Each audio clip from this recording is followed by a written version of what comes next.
I spent 500 hours in Minecraft to master the hardest bridging method out there. This is the speed telly, and it is known for its insane difficulty and speed. This video is really going to document all of my progress up to the point where I am today after 500 hours of practice, and showing just how much has really changed over the course of this time. If you do end up enjoying, please do consider subscribing because we're almost at 20k and it would mean so much, but with that being said, let's get into it. In order to master speed telly bridging, there were several other bridging methods I had to learn beforehand. This included things like speed bridging, god bridging, and even telly bridging. With each new advanced bridging method I was learning, the time it took to learn each one was increasingly bigger than the one before it. For example, I'd say god bridge took me a little under 100 hours to master, but something like telly bridging took more than double. And when I finally started to learn how to speed telly, I really had no idea what kind of practice I was actually committing to. Obviously, I ended up doing it, so it really didn't matter, but there definitely were a lot of times because of this that I felt like giving up or quitting because I just wasn't seeing any progress for hours and hours on end. To start off, I want to talk about my progress with telly bridging, as I feel going further back than that doesn't really make much sense to add on to the story. If you are interested in hearing about those, I have made several other videos in the past talking about my progression from the very beginning, but for this video I kind of want to get into the telly bridging and speed telly bridging aspects of my progression, so that's exactly where today's story is going to start off. I completed my first full telly bridge at the end of July in 2021. This was definitely not something that came easy to me, and I believe it happened between 100 and 200 hours of playtime. After this point, I really began to master my telly bridge, and honestly this was something that took me into around the 200 to 300 hours range, and from there, that's when things started to get more advanced. You see, I didn't learn telly bridging like most people.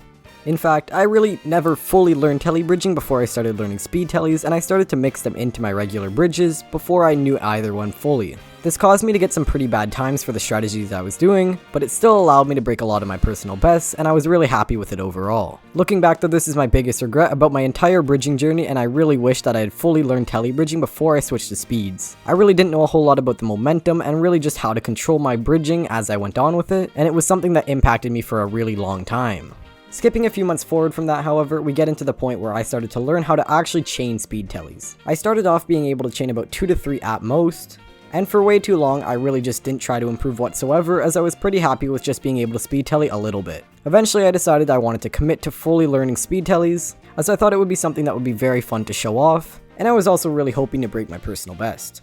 After working at speed tellies for just a couple of weeks, I started to get really consistent at being able to get almost all the way to the end, and even once did I get 5 speed tellies in a row, but well, this is what happened. Don't worry though, because on that same week I was actually able to get my first full speed telly followed by a few others, though they were really bad and the time was 4.5 seconds. The max time for my strategy I was using is 4.35, so getting 4.5 was really confusing and quite demotivating. After this though, I was able to improve slightly by getting a couple 4.45s, and from there I knew it was no time until I would improve. This is the exact point that I left off on my last bridging progression video, but really it was just the beginning of my next journey.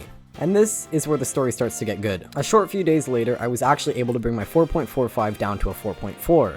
The only real changes I had made were improving my turns and jumps, that way I could improve my overall momentum and allow for a faster time. And before I even let myself get another 4.4, I broke my best and got the best possible time, getting a 4.35 second full speed. This was a humongous milestone for me because this is the best possible time you can get with speed telly bridging using my strategy, and it meant for the first time in my telly bridging career, I actually knew how to do it perfectly. My momentum was good, my turns were good, my jumps were good, everything was absolutely perfect. I still consider this to be my biggest achievement in bridging so far, but this is definitely not where the story ends.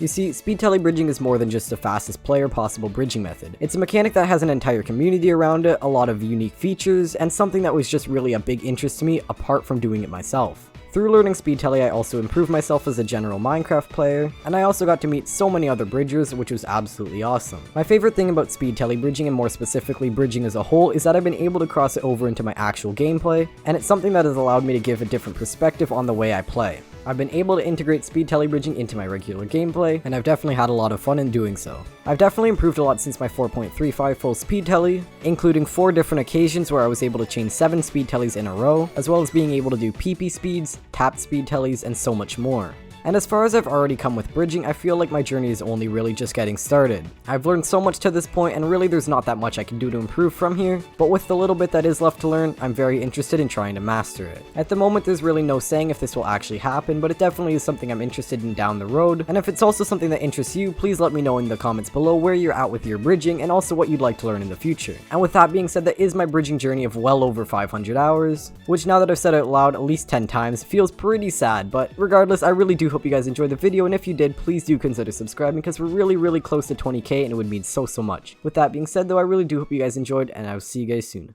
Goodbye.